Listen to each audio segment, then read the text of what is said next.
Truth at the Altar. Chapter 1.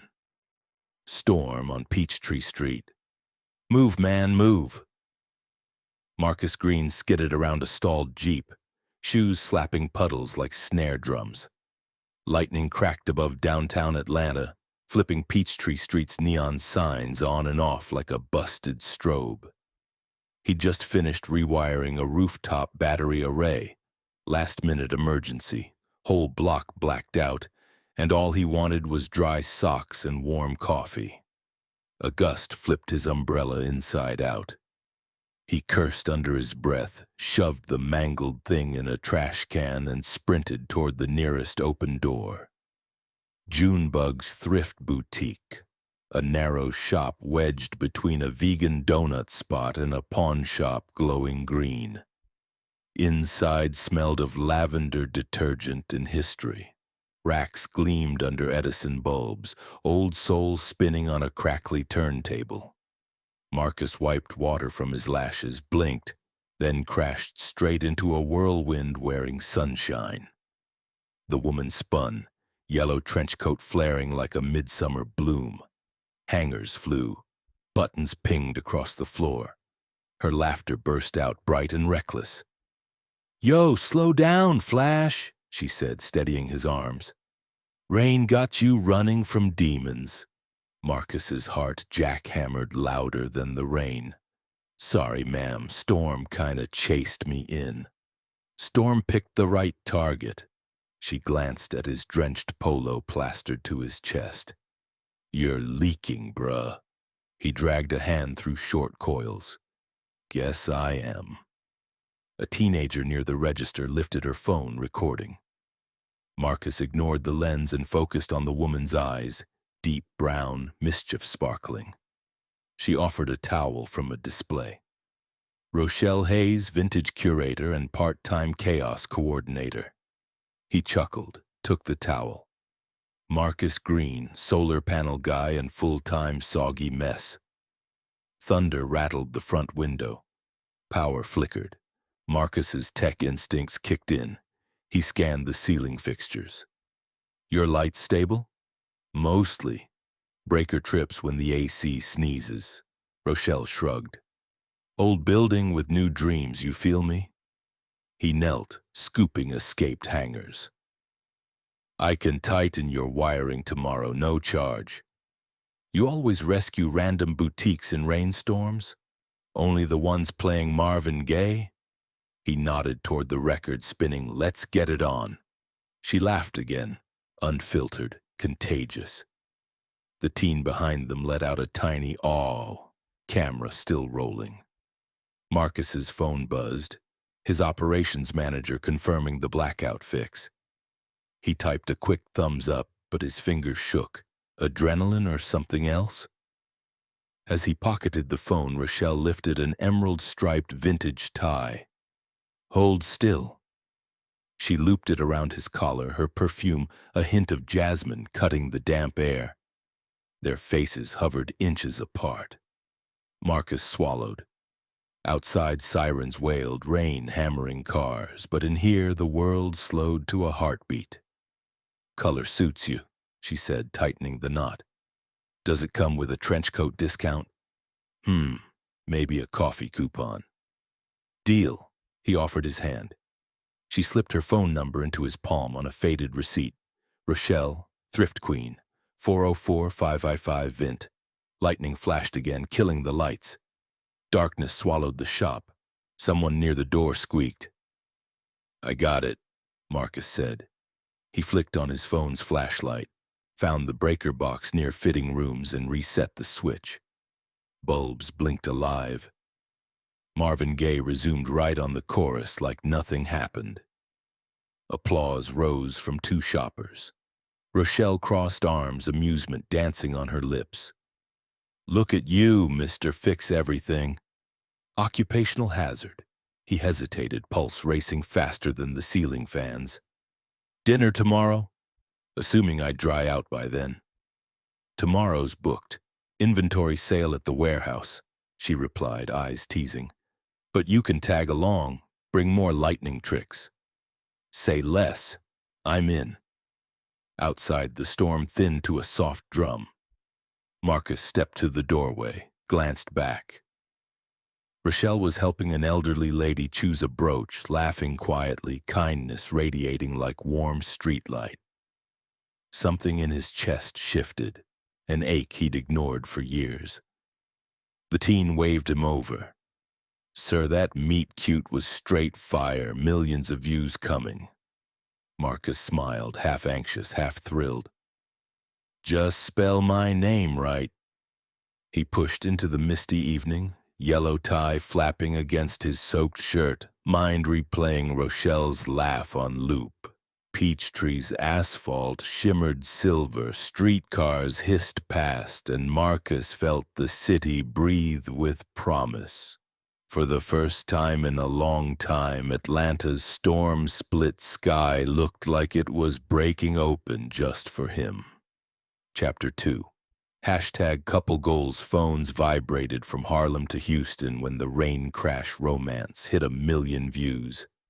Aunties at brunch rewound the clip. Teens stitched it with heart emojis. Marcus watched the numbers climb and felt both 10 feet tall and paper thin. Viral looked cool, but real life demanded follow-up, so he texted Rochelle that same night. "Coffee tomorrow, but make it thrift chic." She hit back, "Bet." And just like that, a hashtag turned into a habit. By Saturday, they were roaming Atlanta's old Fourth Ward, sharing jerk wings from a food truck row. Laughter floated above sizzle smoke and trap drums booming from portable speakers. Marcus tasted pepper heat, caught Rochelle's grin, and thought, "You better be careful, brother. Joy this bright can blind a man." In the shade of a graffiti-splashed brick wall, she snapped a selfie, captioned it, "Solar Queen meets Vintage King," and tagged his dormant IG. Followers flocked like pigeons to breadcrumbs. Weeks morphed into months. She dragged him to flea market dawn hunts, teaching him to read fabric stories in faded hems. He brought her to community solar workshops. Kids in oversized hoodies called her Sunshine Sis because she hyped every demo. They picnicked on Piedmont Park's hill where gospel choirs rehearsed under pecan trees, voices sliding over the lake. Rochelle lay on a quilt, watched clouds drift, and whispered, "You ever think the sky got secrets it only tells dreamers?" Marcus nodded, chest tight, sensing a secret of his own. This woman terrified him in the sweetest way. Yet even honey hides a sting. One night at a rooftop jazz lounge, she roasted his shirt choice. "Country church vibes, babe," while her influencer pals cackled. Marcus laughed along, but the tease pinched. Another time, they visited his parents' modest bungalow in Decatur. Mama Green served gumbo thick with okra, recipe from her Louisiana grandma. Rochelle tasted one spoonful, coughed, muttered, "Whew, swamp in a bowl," then covered with a quick smile no one believed. Marcus clocked Mama's hurt eyes and felt a splinter lodge behind his ribs. The relationship marched on, picture perfect online. Rochelle's reels showed candlelit dinners, volunteer gigs, goofy dance battles, and supermarket aisles. Marcus edited most clips, framing her joy like stained glass. But he trimmed out the moment she rolled her eyes at a clerk who mispronounced her name. He couldn't edit real life, though, and little glitches kept flickering, like faulty Christmas lights threatening to short the whole tree. Autumn painted the beltline gold. Marcus planned a surprise, an after-hours tour of his new solar field outside Macon, rows of panels catching moonlight like mirrored seas. As crickets sang, he projected her boutique logo across the glassy surface. Rochelle gasped, genuinely dazzled. He thought the night would stay perfect until her phone buzzed. Caller ID glowed Ty, a name she flipped face down. "Old college buddy," she said too fast. Marcus nodded, stomach dipping, wind changing. Days later, at a Falcon's tailgate, Rochelle's cousin spilled barbecue sauce on Marcus's sneaker. She laughed, saying, "Good thing dude's paid, he'll grab fresh kicks tomorrow." The words darted quick like a mosquito nobody swatted, but Marcus felt the welt rise. He reminded himself of Proverbs grandma recited. "A soft answer turns away wrath, but watch the tongue that cuts." He answered soft, but his heartbeat drummed hard. One chilly evening they sat on his condo balcony, city skyline blinking like distant fires. Rochelle scrolled comments. "Y'all are relationship goals. When's the ring dropping?" She squealed, nudged his shoulder. "See? The street's waiting on you, Mr. Green." He smiled, but wondered if the streets would still cheer when the cameras shut off. He found himself praying longer, for wisdom, for eyes clear enough to spot wolves in silk. But love makes a man bargain with doubt. Marcus told himself Rochelle just needed time with the slow-cooked parts of his life. Mama's gumbo, old hymns, country accent. Meanwhile, Rochelle told friends on a live stream that she and Marcus were Atlanta's future power couple. Black excellence with a solar glow. Likes streamed like confetti. Yet while Rochelle slept, Marcus lay awake, replaying small scenes like broken records. Her polite but distant smile at his little sister's poetry slam. Her tight grin during game night when his friends argued over spades. The way she joked about trading up his wardrobe once they hit Buckhead's social circles. Each memory felt like a riddle. Was it harmless shade or warning flare? Still, he loved her laughter, loved her spark, loved the way she chased dreams without breaks. And a voice deep as church organ droned inside him. Man who finds a wife finds favor. So Marcus braced his heart, greased the door hinges of possibility, and stepped further in. Because in every good folk tale a hero must cross a river of mirrors. Some mirrors show truth, others show desire dressed up like destiny. Marcus was halfway over that river now, reflections rippling at his feet, and behind the silver water lurked questions that would not stay quiet for long. Chapter 3. The velvet box and the price tag bass from a live DJ rattled milk crates as teenagers practiced double dutch under streetlights on Auburn Avenue. Marcus wove through the block party crowd, heart thumping louder than the speakers. He carried a velvet box small enough to hide in his fist, yet heavy as fate in his mind. Aunt Loretta's youth center fundraiser had turned the whole block into a carnival. Smoke from turkey legs curled into gospel riffs, murals glowed under string lights, and every face seemed caught between prayer and party. Rochelle spotted him, waving from the raffle booth where she auctioned vintage kicks for scholarship money. She rocked a red jumpsuit that stole every camera flash.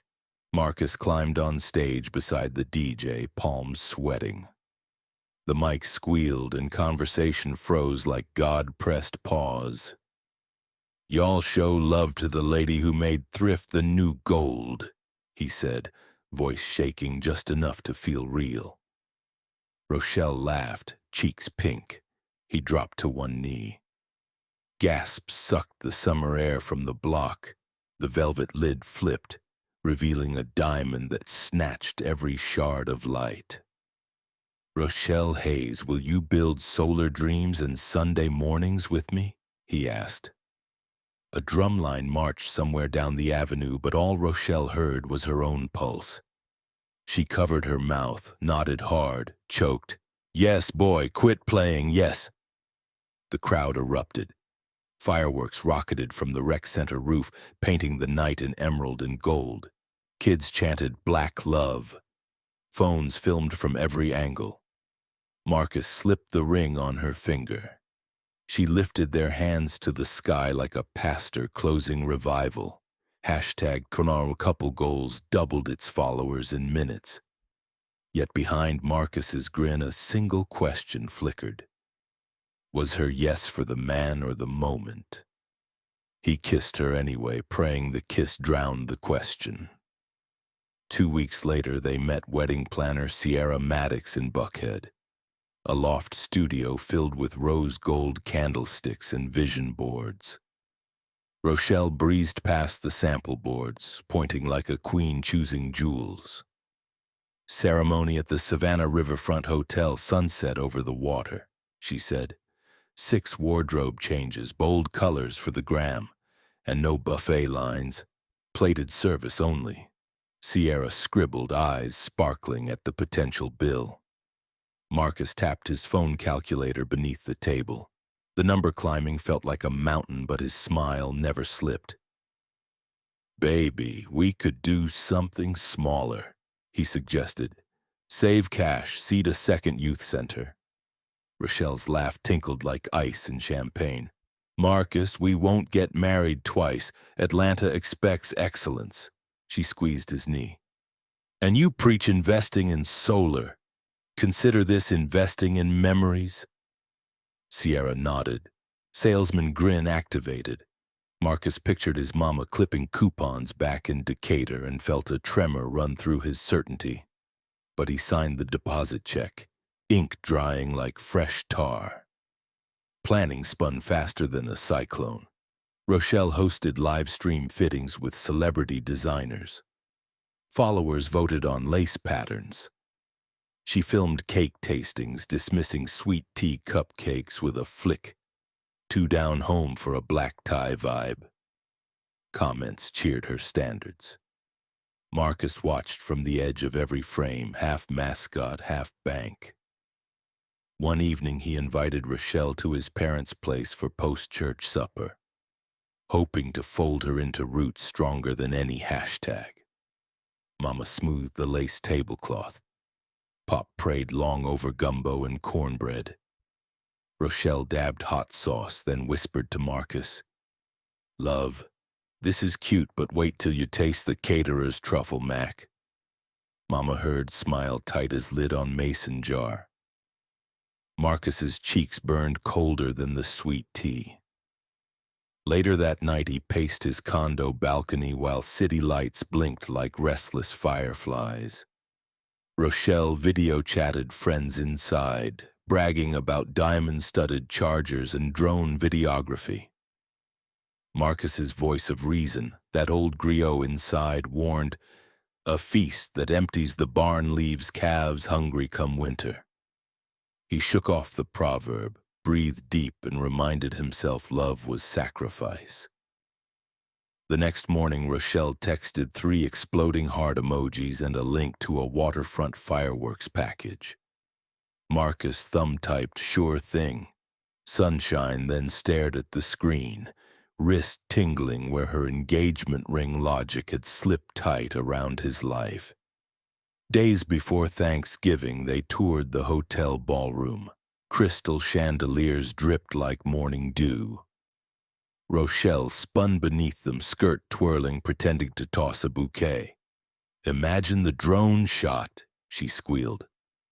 Marcus imagined the invoice, felt his stomach knot.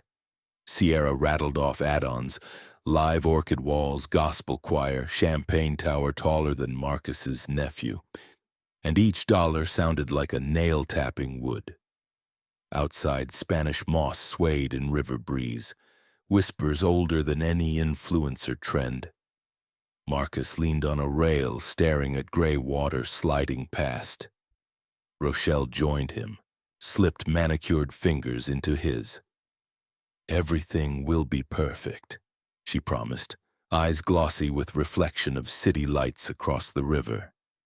He kissed her knuckles, forcing a smile, but the old griot in his gut muttered again, "A diamond bought on credit cuts deepest when the bill comes due." Marcus pulled her closer, hoping love would hush the voice. Far upstream, a tugboat horn bellowed long and mournful, like a warning rolling on dark water. Chapter 4. Evidence and resolve fog rolled off the Savannah River like gray satin the night Marcus drove down to check final lighting tests. Rochelle claimed she was wiped from fittings and stayed back at the hotel live streaming a bride-to-be Q&A. Marcus shrugged it off, but the griot whisper in his gut refused to sleep. He finished with the electricians, killed the headlights, and coasted his pickup into the valet lane. The lobby gleamed, marble chandeliers, orchids aching with perfume. But he slipped past like a shadow, rode the service elevator to the 12th floor. Rochelle's bridal suite door stood half-cracked. Laughter floated out, sweet as syrup and twice as sticky. He paused. A familiar male voice teased, "Girl, you really marrying Solar Boy?" Another woman squealed, "Secure the bag, sis." Rochelle answered, tone light as champagne foam, "Please. 1 year I cash out, launch Hayes Vintage in Soho, then slide back to Thai. Y'all know Atlanta small, I need a New York zip to thrive." Marcus's pulse went freight train wild. He backed away, almost bolted, then the griot muttered, "If a hunter runs from the rustle, he may flee a rabbit and miss the lion." Marcus inhaled, steadied, pulled out his phone. Recording mode on. He edged closer. Every word dripped like acid on his heart. When the giggles died down, he texted Darnell, "Need your gear now. Suite 1204. No questions." Darnell's reply came fast. "Bet. Be there 10. Darnell arrived in delivery guy disguise. Ball cap, pizza box, wireless lav mic hidden under pepperoni steam. He knocked. Rochelle's bridesmaid Brea opened, squealed, "Pizza!" Darnell grinned, stepped inside. Compliments of the groom. He planted the box on the coffee table, slid the mic beneath flower magazines, and bounced before suspicion could bloom. Downstairs in a vacant conference room, they tuned in from Darnell's laptop. Rochelle's voice poured through the tiny speaker crystal clear. "Marcus is sweet, but sweet don't stretch at Fashion Week. I need runway, not rooftop panels." The room felt colder than the air conditioner allowed. Darnell cursed low. Marcus just stared, gears turning behind reddened eyes. He called Mama Green. She picked up mid-hymn rehearsal, voice gentle as Sunday. "I've been praying, son. The river talked to me, said truth rides the tide tonight." He told her everything. Her long sigh carried both sorrow and steel. "Then let the tide rise. Don't hide from the moonlight." Next he rang Pop, who answered from the porch swing, crickets shouting back up. "You stopping this circus?" Pop asked. Marcus's throat tightened. "Yes, sir, but I need folks to see why, so her mask don't shatter on my name." Pop grunted approval. "We'll stand behind you like oak trees." They drafted a plan quick as lightning. Play the recording before vows, no shade, no cussing. Just truth served straight. Aunt Loretta promised backup choir would hush on cue. Darnell would run sound. Hotel security friend Big Earl would watch Rochelle's entourage in case ego turned ugly. Marcus felt a strange calm settle like rain finally reaching thirsty soil. But dawn brought a curveball. Rochelle texted, "Baby, last-minute live stream with Buzzbride wants us on set at noon. Say yes, okay?" She added a sparkle emoji and a dollar bag gif. Marcus's thumb hovered over the screen. He typed, "Sure, sunshine, meet you there." Then he forwarded the message to Darnell. New battleground confirmed. Buzzbride's studio sat inside the hotel ballroom, cameras aimed at a pink flower wall. Rochelle sashayed in wearing pearl-studded sweats, entourage buzzing like bees. Marcus arrived solo, nodding at crew. The host, a perky influencer named Zaza, chirped, "We're live in 5." Marcus whispered to Darnell backstage, Run that clip at the 40-second mark right when she flexes the ring. Darnell's jaw tightened. You sure you ready? Marcus met his eyes calm as dawn. A man can't outrun daylight. The red light blinked, broadcast live to 200,000 viewers. Zaza gushed, Atlanta's favorite power couple. Rochelle flashed her diamond, winked. Secure the solar, baby. The chat exploded in heart emojis. At 40 seconds flat, Darnell cut the feed to Rochelle's own words. 1 year, cash out, bounce to tie, looping over the PA and live stream. Gasps sliced the room. Comments flipped from hearts to broken ones. Rochelle's smile cracked, turned to shattered glass. Zaza stammered, technical, But Marcus stepped forward, voice steady. No glitch, just honesty. A house built on lies falls before the roof gets crowned. He slipped the ring into Rochelle's stunned palm, bowed slightly. May you find what money can't buy. He walked off set, camera trailing, internet on fire. In the hallway, Mama and Pop waited. They didn't speak, just hugged him tight like roots refusing the storm. The griot inside whispered, a heart that chooses truth walks lighter than a pocket full of diamonds. Marcus breathed deep, shoulders unburdened, and felt the first taste of freedom stretch across his chest like sunrise over the river. Chapter 5. The Isle of Truth. The ballroom shimmered like a fairy tale that forgot to check the news. Rows of gold-rimmed chairs faced an altar framed by 9-foot orchid walls, gospel trio humming soft behind silk drapes. Outside, the Savannah River glided like a mirror too tired to ripple. Inside, whispers darted from table to table. Folks had caught last night's buzzbride bombshell, but the wedding text chain insisted everything was moving forward. Stay seated. Love conquers all. Marcus arrived first, charcoal suit sharp, eyes calm as a levee before flood. Aunt Loretta trailed him, humming a hymn about truth marching on. Pop Green clasped Mama's hand. Their silence spoke armor. Darnell stationed himself behind the soundboard, thumb hovering over a labeled track. Play of courage fails. Rochelle's family filed in next. Sequin gowns, satin ties, smiles glued in place like cracked porcelain. Her mother avoided cameras, father's jaw worked like a grinding stone. Bridesmaids huddled near the mimosa bar, debating whether to post or ghost.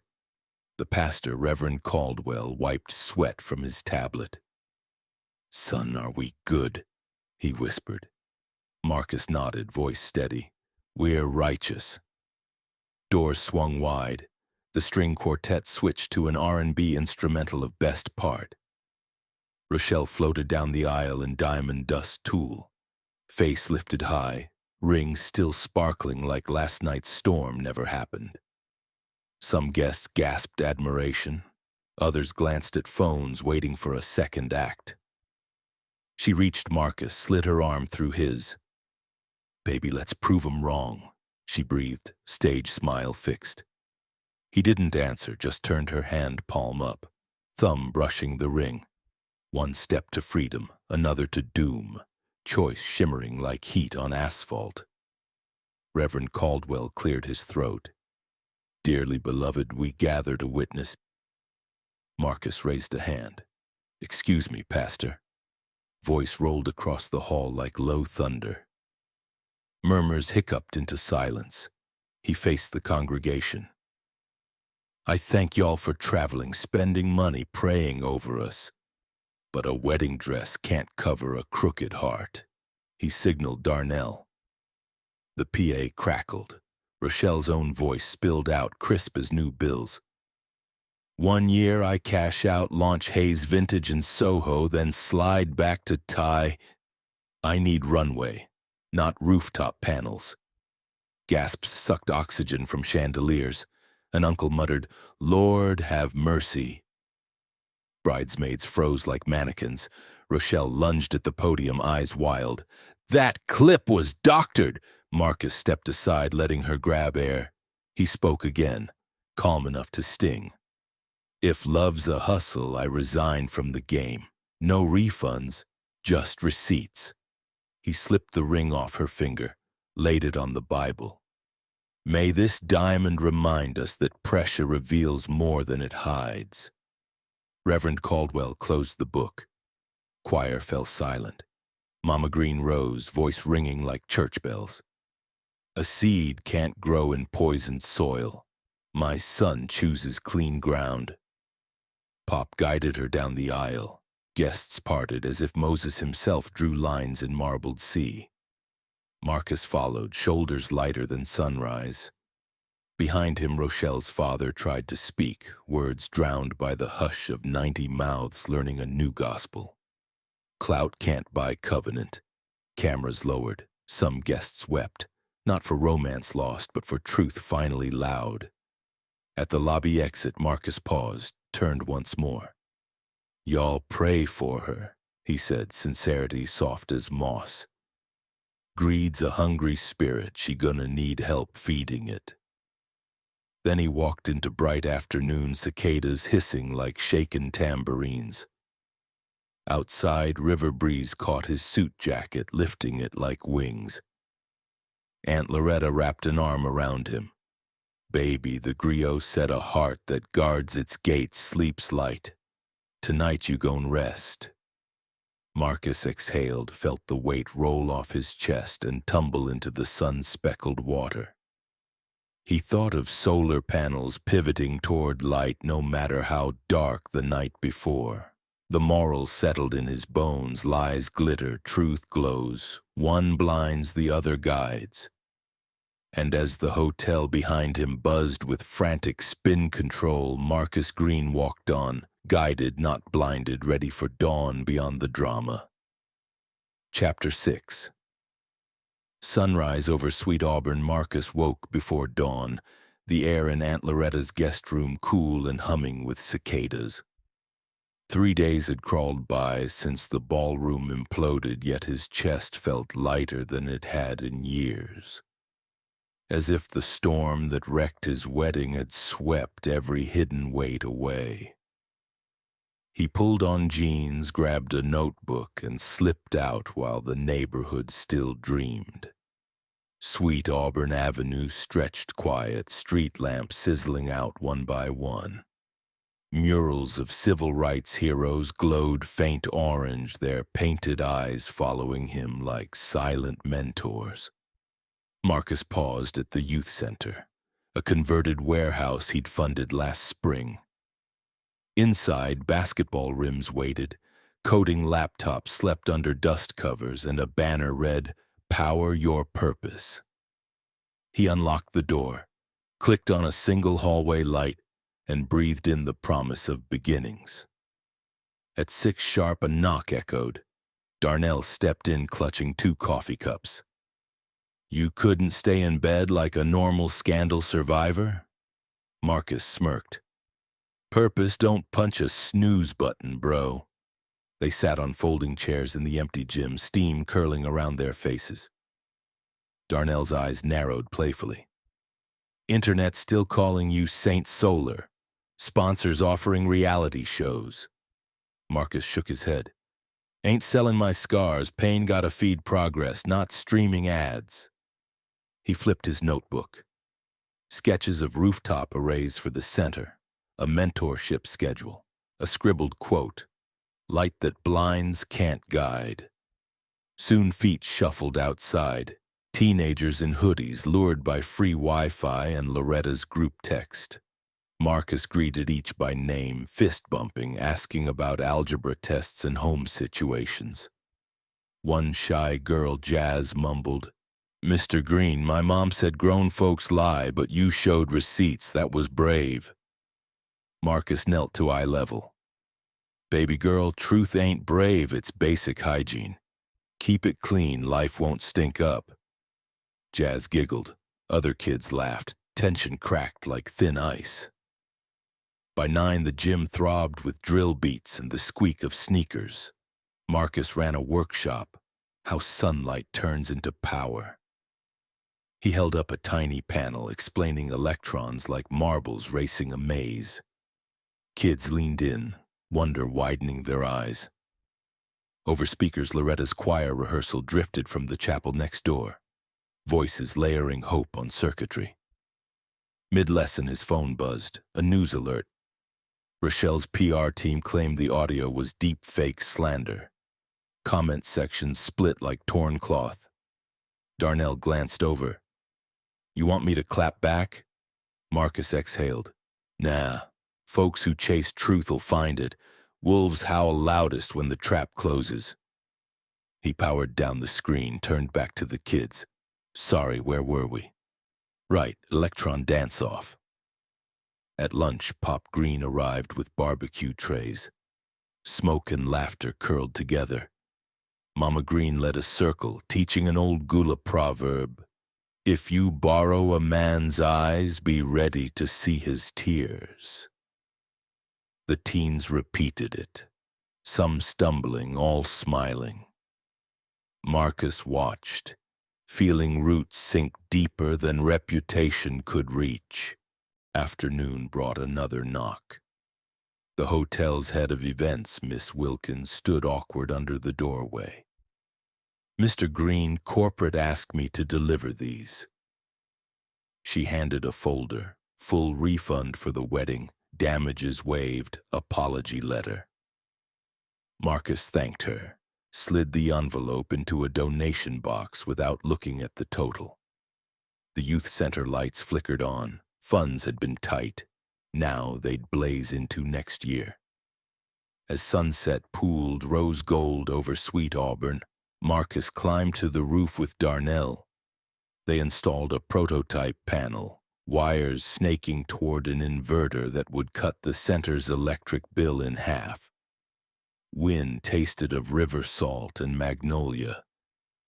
Darnell tightened the last bolt, wiped sweat, and asked, "So what's the moral, Griot?" Marcus leaned against the parapet, eyes on the horizon where city lights sparked like newborn stars. "A heart that stays honest soaks up pain like panels soak the sun, then flips it, powers somebody else's night." He tapped the metal frame. "That's the story we tell." Below them, gym windows glowed. Kids practiced dance routines for open mic Sunday, every kick and spin casting shadows that looked to Marcus exactly like wings. Miles away, Rochelle scrolled comments in a penthouse suite, diamond off her finger, influencer deals drying fast. But this tale had shifted focus, cameras now pointed at Sweet Auburn, at a man who traded wedding spotlights for street corner sunrise. Night settled soft. Cicadas resumed their tambourine.